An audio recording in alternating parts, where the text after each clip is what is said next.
Hola, ¿qué tal? Bienvenidos una vez más a otra emisión de Radio CEP. En esta ocasión nos acompañan grandes compañeras aquí de la Secretaría de Educación de Veracruz, quienes nos hablarán sobre la bioética y violencia digital. Yo soy Carlos Moyano y les doy la más cordial bienvenida.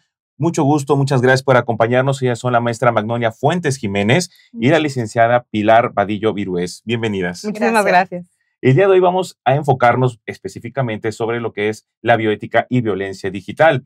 El tema principal, ellas son defensoras digitales en Veracruz, que es una organización dedicada a la protección, asesoría y acompañamiento y capacitación en materia de violencia digital.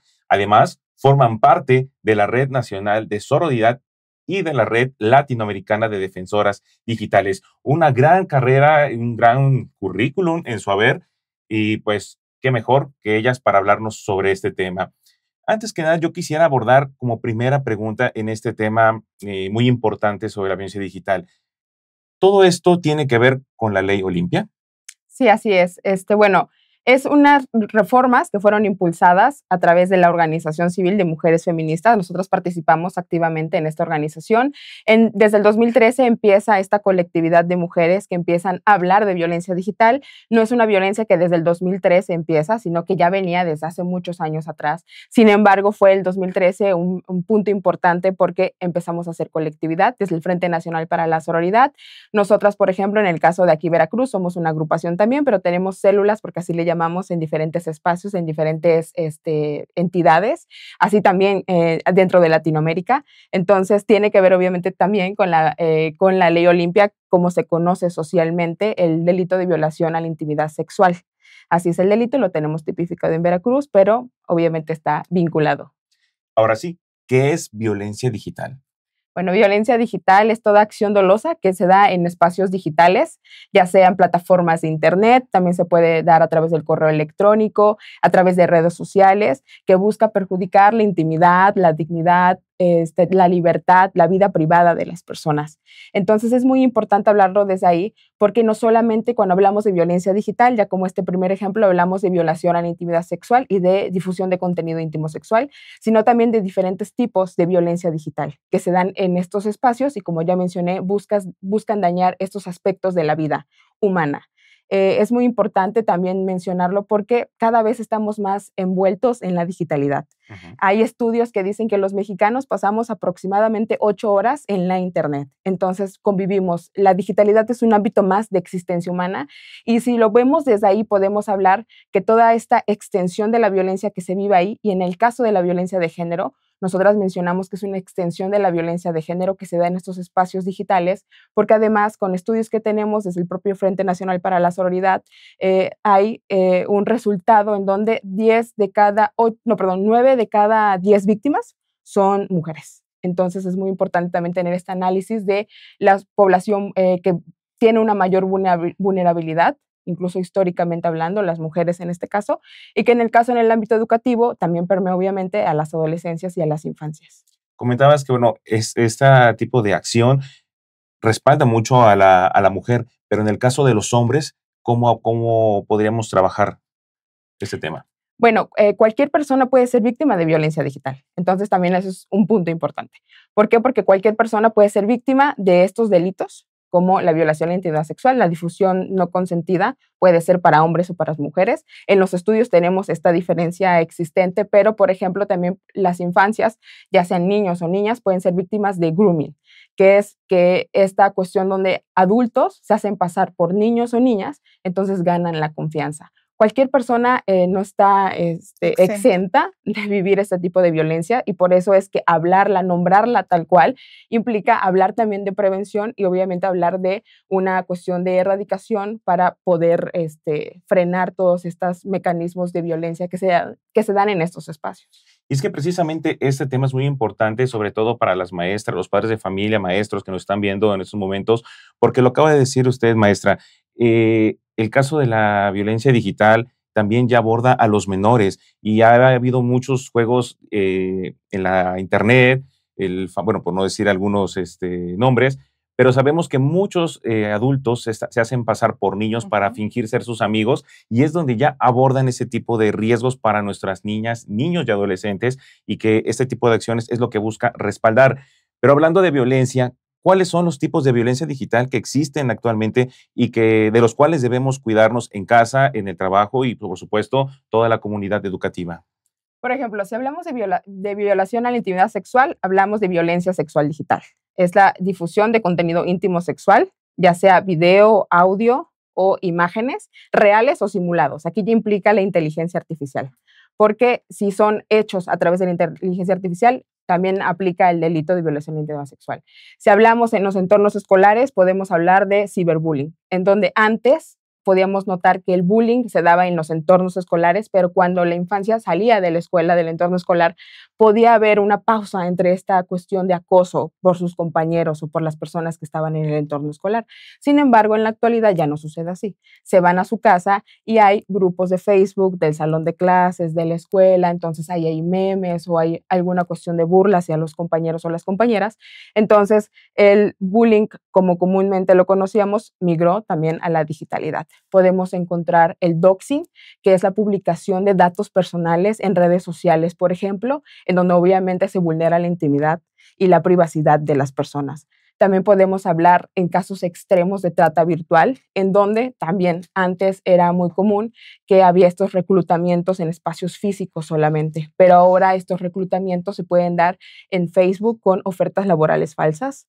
Entonces, las personas que estamos ahí, incluso niños o niñas que pueden estar en estos entornos educativos, que pueden estar en estos entornos de las redes sociales, pueden caer en alguna cuestión de conocer a alguien y acordarse verse en algún lugar y que esta persona no sea la persona que les estaba diciendo en la internet. Entonces podemos encontrar diferentes tipos de violencia digital y que obviamente, pues, conforme más avance la tecnología, vamos a ir encontrando muchos más. ¿Cuáles serían aquellos tipos de alertas que podemos identificar para poder prevenir estos tipos de violencia? Los tipos de alerta que podemos encontrar, bueno, podrían ser, por ejemplo, en los casos de las ofertas laborales falsas en el reclutamiento, pues eso. A veces se ofrecen salarios muy altos por tiempos de jornadas laborales cortas. Se habla de una cuestión de irse a otro lugar, o sea, del lugar de donde tú estás viviendo, que te van a llevar a otro lugar. Tenemos casos muy sonados en México, desgraciadamente. Tenemos, por ejemplo, también que sea alguna en el caso de los padres y madres de familia, podemos, y nosotras siempre les decimos e invitamos a que estén pendientes de cómo utilizan las redes sociales. ¿Por qué? Porque, como ya mencioné, el grooming se da con se puede dar incluso, como mencionabas, en juegos virtuales. Hay un intercambio con personas que no conoces y entonces piensas que sí las conoces porque llevas tiempo platicando con ellas o con ellos y desgraciadamente no es la persona que te decía. Entonces, estar muy al pendiente de qué juegos juegan tus hijos, de con quién habla en redes sociales y obviamente también hablar que hay una edad para poder estar en estos espacios, porque si no, pues como padres de familia también o madres de familia vulneramos la integridad de nuestros niños o nuestras niñas por dejarles utilizar las redes sociales cuando ven cualquier cosa y no hay una cuestión que pueda limitar el acceso a incluso fotografías grotescas, hablando de, desgraciadamente, las cuestiones explícitas de la delictividad en nuestro país, de noticias de ese tipo, pero también con personas que obviamente buscan o tienen otros fines. Sí, realmente el llamado es muy importante para los papás que están en casa, que puedan tener esa prevención, el cuidado con el contenido que sus hijos ven en Internet y sobre todo, bueno, hacer uso consciente de los filtros para menores que ya actualmente los dispositivos o los diferentes medios en Internet tienen para poder proteger precisamente a las niñas y a los niños del mal uso de estas herramientas. Hablamos en un principio sobre la bioética. ¿Cómo está relacionada la bioética con el trabajo que ustedes vienen desempeñando de manera excepcional? Bueno, nosotras como colectiva trabajamos la prevención de la violencia digital. ¿Por qué? Porque también hablamos de que la digitalidad, como mencioné en un inicio, es un ámbito más de existencia humana. Si centramos en el centro la dignidad humana, las personas y que obviamente todas las personas debemos tener estos derechos al integrar la Internet o la digitalidad, entonces nos permite cuestionarnos qué es lo que está pasando, si la tecnología está a nuestro servicio o nosotros o nosotras estamos al servicio de la tecnología. Ahí está la cuestión del algoritmo, también es muy importante. ¿Por qué? Porque a través del algoritmo, y el algoritmo se nutre a través de nuestras preferencias que nosotras como usuarias o usuarios le damos. Cada vez que le damos clic a algo, cada vez que ni siquiera interactuamos y no solamente visualmente vemos un video más de 5 segundos, ya te van a seguir saliendo videos de ese tipo. Entonces alimentamos la cuestión de nuestras preferencias en todos los ámbitos, no solamente, no sé, musicales, de comida, y a través de eso los anuncios se nos van dando. Un ex editor de Google mencionaba que cuando el producto es gratis es porque tú eres el producto. Entonces, ahí podemos cuestionar esta cuestión de la dignidad de las personas y cómo cada vez la tecnología puede tener estos sesgos. Entonces, ¿por qué estos sesgos? Porque se hace tecnología y se avanza en cuestiones tecnológicas, pero a veces se deja a un lado la cuestión de las personas como usuarias y como también las que están desarrollando este tipo de tecnología, ¿no? Hace un momento comentabas algo bien importante y yo creo que estarán de acuerdo muchas de las personas que nos están viendo y escuchando porque, al menos en lo personal, es cierto, estoy hablando con los compañeros de trabajo o en la casa de un viaje y al ratito el algoritmo precisamente ya te arroja las ofertas, las promociones, la página, esto, el otro y uno se sorprende. Y yo creo que es ahí también tener el cuidado que si nuestros menores están utilizando ya un dispositivo móvil, estemos muy al pendientes. Al igual que otras grandes empresas, ya hay a través de Google una función para poder modificar o evitar que este algoritmo funcione, sobre todo con los equipos de nuestros hijos. Y pues realmente yo hago el llamado en casa para que puedan estar muy al pendiente por este tema que nos comenta en este momento la maestra. La bioética, ¿cómo puede ayudarnos a comprender y enfrentar las distintas formas de violencia digital que afectan a la dignidad humana? Bueno, poniendo otra vez en el centro esto, la dignidad humana está en el centro, nosotros, la tecnología tiene que estar a nuestro servicio, no nosotros al servicio o nosotras al servicio de la tecnología. Un ejemplo muy claro que lo puede dar esto en las cuestiones de sesgos de género en la tecnología o sesgos en diferentes ámbitos. Rua Benjamin, en su libro Carrera tras la tecnología, que lo recomiendo leer, pone como ejemplo y menciona que eh, al realizar este libro era porque escuchó a dos personas, eran dos chavos que estaban platicando sobre el uso de estos dispensadores de jabón automáticos. Entonces decían que había como se volvía más lento cada vez que cuando su amigo, que tenía la piel más oscura, lo utilizaba. Entonces ella mencionaba este ejemplo y lo menciona en sus ponencias y demás, y explicaba que en las cuestiones tecnológicas, cuando hay luz infrarroja, la piel más oscura absorbe más la luz. Entonces, en este tipo de tecnología baja se pueden ver estos sesgos que ocurren en diferentes ámbitos y han ocurrido a lo largo de la historia en el desarrollo de la tecnología. Y utilizaba este ejemplo de tecnología baja para decir que a veces, por ejemplo, estas pruebas de cuestiones tecnológicas se hacen con un tipo específico de persona y deja a un lado otro tipo específico de personas, que somos un montón, y que obviamente esto provoca estas cuestiones de violencia digital, pero en espacios como la tecnología. Entonces, si nosotros y nosotras hablamos de este tipo de cosas y nos preguntamos y nos cuestionamos, obviamente, qué está sucediendo con la tecnología, y otras, por ejemplo, personas que hablan sobre el ciberfeminismo, hablan sobre que estas nuevas fuentes de tecnología necesitan nuevas fuentes de acción política y de análisis. Entonces, es muy importante saber qué está ocurriendo con la tecnología, cómo está avanzando la tecnología y la inteligencia artificial, cómo cada vez permea más en nuestra vida y cómo obviamente incluso nos construye nuestras identidades.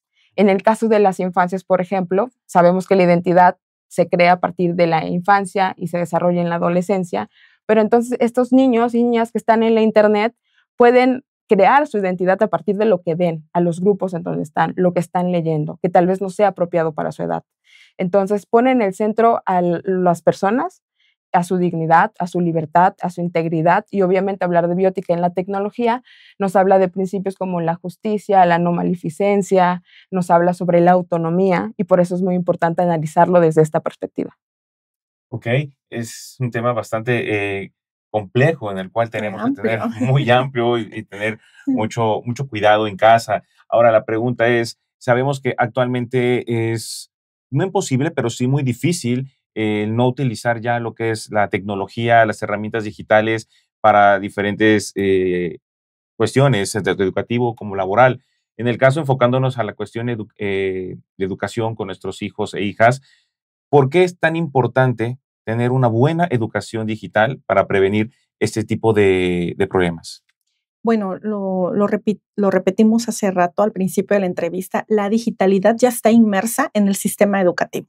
Ya estamos inmersos y el Internet es un derecho. Las tecnologías de la información ya están al alcance de casi todos, porque si hablamos también, existe todavía un sesgo en donde no todas las personas tienen acceso al derecho al Internet, pero las que sí la tienen pueden obtener de cierta manera estas herramientas educativas apoyándose de las tecnologías de la información. ¿Por qué es bueno tener una educación digital? Primero, para prevenir la violencia digital. Si nosotros empezamos desde los entes educativos a informarnos, a capacitarnos, incluso a alinear este enfoque de bioética que ahorita actualmente está trabajando la Secretaría, podemos desarrollar en los alumnos el pensamiento crítico para saber visibilizar e identificar qué es una violencia digital, qué responsabilidad ética tengo yo como estudiante para poder hacer un buen uso de la tecnología, un buen uso de la educación digital. Informarme, capacitarme, adquirir conocimientos, sí, pero con la debida responsabilidad social que implica el proceso de tener a la mano acceso a Internet, porque con un clic podemos cambiarle la vida a una persona. Nosotros siempre hemos dicho que la educación digital en las escuelas es primordial, es fundamental, pero sobre todo también la capacitación y la prevención de la violencia digital en todos los entornos educativos, desde educación básica hasta la educación superior. Entre más nos capacitemos, entre más conozcamos el alcance que tiene, el alcance que puede tener hacer el uso indebido o el uso inadecuado de las tecnologías de la información, sobre todo del Internet, ¿qué alcances podemos tener? Nosotros cuando vamos a capacitar, nos han permitido capacitar en el sistema educativo, siempre le decimos a las jóvenes y a los jóvenes que ya existe esta violencia, que se debe identificar que la violencia ya traspasó las pantallas, que ya está la violencia en la digitalidad y que se llama violencia digital y cómo la pueden prevenir, cómo la pueden visibilizar, porque todo mundo puede ser víctima de un delito de violencia digital por no saber, por no obtener las herramientas. Mucha gente ignora que las redes sociales, por ejemplo, tienen candados de ciberseguridad, como la verificación de 2 pasos, algo muy básico que nos puede prevenir de ser víctimas de violencia digital. A veces las personas, los jóvenes, las infancias incluso, que ya están teniendo acceso a la tecnología. Nosotros en los estudios que hemos leído, la información de la que nos hemos nutrido para hacer estas charlas, vemos que las infancias a partir de los 12 años ya tienen acceso a un celular con Internet. Si bien no lo llevan a los espacios educativos, que eso está bien, pero en casa pasan muchas horas en la Internet. A partir de los 12 años ya manipulan completamente su celular. Y si no tienen una buena educación digital, si no saben ellos cómo identificar la violencia digital, cómo pedir ayuda, por ejemplo, cuando no aceptar cosas básicas como no aceptar solicitudes de amistad de personas que no conozcan, tener el PIN parental con sus padres. Entonces, de cierta manera, la educación digital nos previene de eso, de ser víctimas y también abocado al enfoque bioético, bueno, de tener una mayor responsabilidad social con los actos que hacemos, porque lo virtual también es real. Es un lema que tenemos nosotros desde Defensoras Digitales Veracruz, bueno, desde la Red Nacional de Defensoras, que lo virtual es real. Lo que pasa en el espacio físico también pasa en el espacio digital. Es como otra vida que tenemos ahí dentro y también la tenemos que cuidar, preservar y también en esa vida virtual tenemos que dignificar a los seres humanos. En el tema de la educación digital, ¿qué papel está jugando la nueva escuela mexicana? Bueno, muchísimo, va todo alineado. La nueva escuela mexicana pone en el centro tanto al contexto educativo, a las escuelas, a la sociedad civil, a la comunidad educativa y a los padres de familia, algo que nunca se había hecho. Es un campo muy abierto donde podemos tener esta injerencia y podemos hablar de muchísimos temas de la vida cotidiana y atender los problemas de la vida cotidiana que atañen a la comunidad educativa. Uno de esos problemas ahorita es la violencia. La violencia de género es uno de los grandes problemas y una de las violencias ya tipificadas que se debe de visibilizar es la violencia digital, porque ya llegó a los espacios educativos. Tenemos el problema del ciberbullying, que ya se está presentando con mayor frecuencia a través de estos juegos en línea, incluso a través de los mismos alumnos, porque ya los niños tienen sus grupos de WhatsApp, ya interactúan, ya hacen un ejemplo básico. Nos tocó en una escuela que fuimos a capacitar, que fuimos a dar una charla a padres de familia donde los niños interactuaban y creaban stickers burlándose de sus pares, de sus compañeras y de sus compañeros. No, ahí había un ciberbullying identificado y la escuela actuó en consecuencia y empezamos a platicar con la comunidad educativa, con los padres de familia, maestros, directivos, madres y padres interesados, ¿no?, en atender los problemas. Entonces, de cierta manera, ahorita la nueva escuela mexicana está permeando y abriendo las puertas para tocar estos temas que antes no se tocaban, ¿no? Y hacer parte a la comunidad, a la sociedad civil organizada como nosotros, de abrirnos estos espacios para poder dialogar, para poder encontrarnos, platicar de esos problemas y ver cómo entre todos hacer esta comunidad y esta responsabilidad social que también lo fomenta mucho la nueva escuela mexicana, incluso con este enfoque de derechos humanos y perspectiva de género, pues para poder trabajar a favor, ¿no?, a favor de mejorar las condiciones educativas, ¿no?, y atender estos problemas como lo es la violencia digital. ¿Qué acciones deberíamos tomar tanto en las familias como en las escuelas para poder tener una correcta prevención de la violencia digital? Involucrarnos,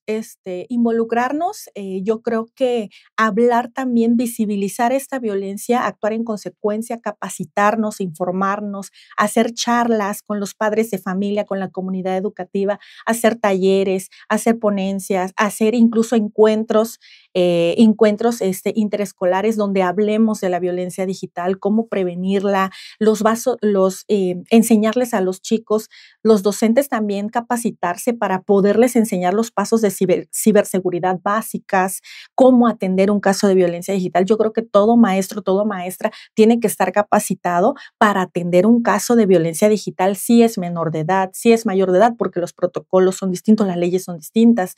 Cuando caemos en un delito, cuando caemos en un ciberacoso, en un ciberbullying, ¿no? Tener estas herramientas a la mano para poder actuar, tener protocolos de actuación ante la violencia digital, así como se tienen protocolos de actuación para el abandono escolar, para otros temas, también debería de ser importante tocar este foco de la violencia digital para prevenirla.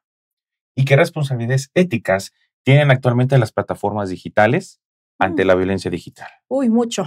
Los señores del Internet nos deben muchísimo, están en deuda histórica con las mujeres, y digo señores porque pues la mayoría de esos consorcios, los dueños de las grandes plataformas digitales, pues son hombres, son magnates y tienen mucha responsabilidad social que han evadido desde que las plataformas están abiertas, porque a pesar de que tienen candados para poder proteger tus cuentas, para poder proteger tu información, todavía vemos mercados de explotación sexual, todavía vemos en mercados de explotación sexual vendiendo contenido íntimo de personas que ni siquiera saben que están ahí. Se venden fotografías íntimas, videos, estas personas roban información, la suben a internet y la venden como vender naranjas, ¿no? Entonces las plataformas no bajan esos contenidos, no hay una responsabilidad social ética, no trabajan en colaboración con las autoridades para detectar que se está vendiendo contenido íntimo en una plataforma y bajarlo.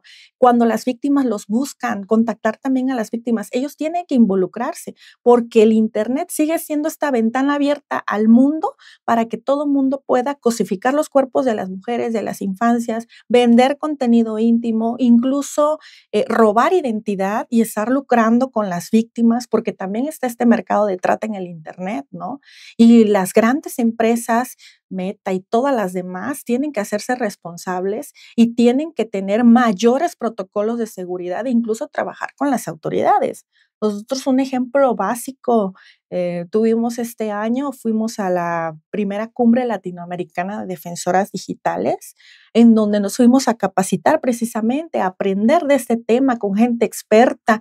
Nos quisimos sentar con esos señores del Internet y no fueron a la cumbre. Ahí es el desdén Ahí es el desinterés de decir, no me importa, yo sigo creciendo, yo sigo haciendo masas de dinero y a mí las víctimas de violencia digital no me importan. ¿Qué tenemos que hacer nosotros como sociedad civil, como sociedad responsable, ciudadanía responsable? Visibilizar la violencia digital en los espacios. Cuando veamos un contenido inapropiado, reportarlo. Cuando veamos algo que vemos que no está bien, que no debe estar colgado en internet, denunciarlo. Aquí tenemos el recurso de la Policía Científica del Estado de Veracruz, donde cualquier persona puede tener el acceso a hacer una denuncia si ve una publicación de ciberacoso, de robo de identidad, de ciberbullying en el caso de los niños, ¿no? De phishing. Entonces, tenemos recursos y nosotros como ciudadanos debemos informarnos y responsabilizarnos también en visibilizarlo y actuar en consecuencia en la medida de nuestras posibilidades.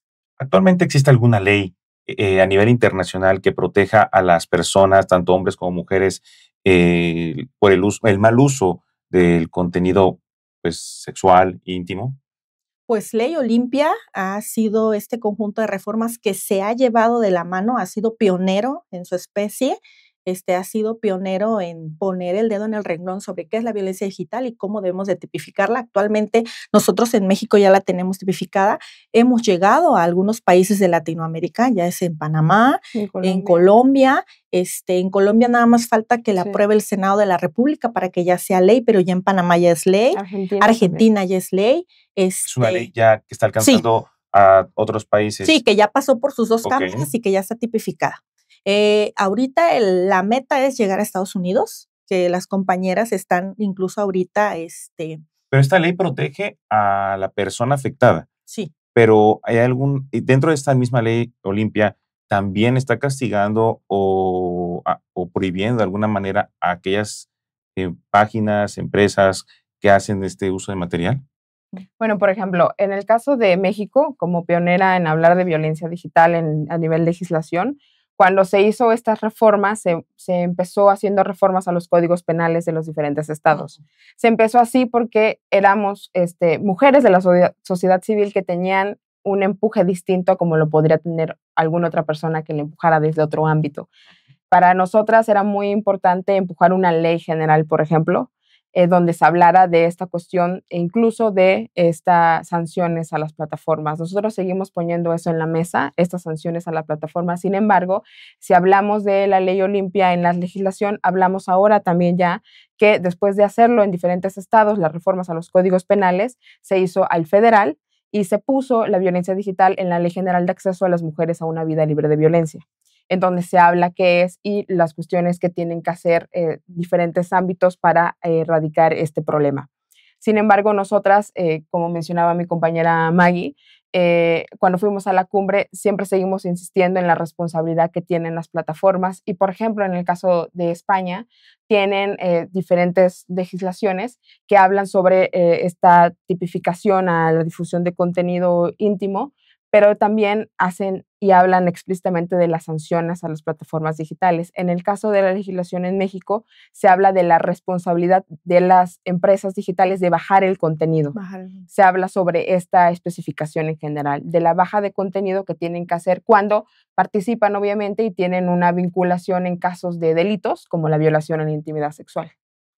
Pues bueno, ahí está el llamado a las autoridades, el llamado también a las grandes empresas y, por supuesto, el llamado de atención para los padres que están viendo, que cuidemos a nuestras hijas, a nuestros hijos y, por supuesto, hay que decir las cosas como son, poner la mano sobre la mesa, todas las cartas y el abanico de posibilidades que pudieran afectar a nuestra imagen o a nuestra familia. ¿Algo que quieran agregar antes de finalizar? Que rompamos la cadena, como usuarios, como personas de las instituciones educativas, obviamente también como personas o infancias que están dentro de todo esto.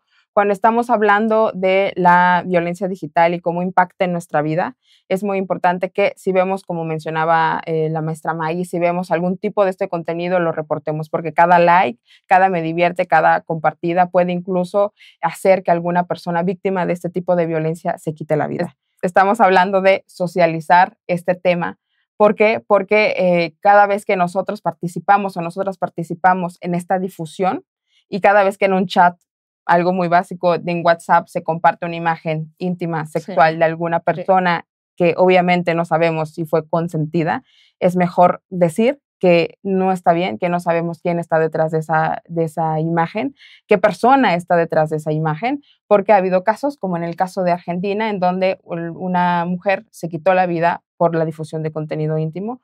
Nuestra compañera Olimpia también habla sobre diversos intentos de suicidio, desgraciadamente, a partir de esta difusión de su contenido. Entonces, estamos jugando con la vida de las personas y esto no es un juego, la violencia digital no es un juego, por eso tenemos que romper la cadena. Okay.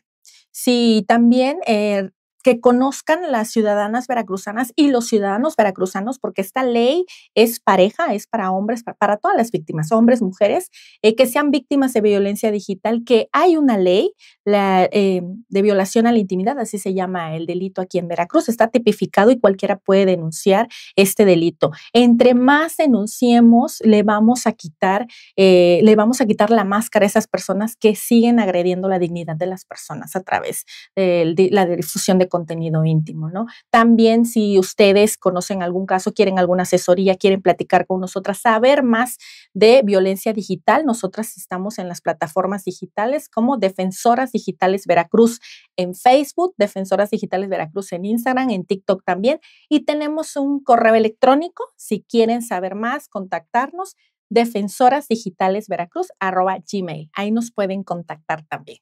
Muy bien, ahí está en pantalla lo que son los puntos de información de nuestras invitadas del día de hoy. Y por supuesto, sabemos que ese tema es muy extenso y para quienes quieran saber un poco más o puedan solicitar incluso algún acercamiento con sus planteles educativos, pues bueno, los correos electrónicos, las redes sociales están en pantalla y también les invitamos a poder consultar, llamar a la línea educativa para que también puedan solicitar cualquier tipo de asesoría o acercamiento con estos programas. Agradecemos a nuestros compañeros, al Consejo Interinstitucional Veracruzano de Educación por habernos apoyado con este tema. Muchas gracias. Agradecemos a la maestra Magnolia Fuentes Jiménez y, por supuesto, a la maestra Pilar Vadillo Virués. Ha sido un gusto poder compartir con ustedes ese espacio, que nos informen. Mi nombre es Carlos Moyano y nos vemos y escuchamos hasta la próxima. Por amor a Veracruz y por amor a la educación.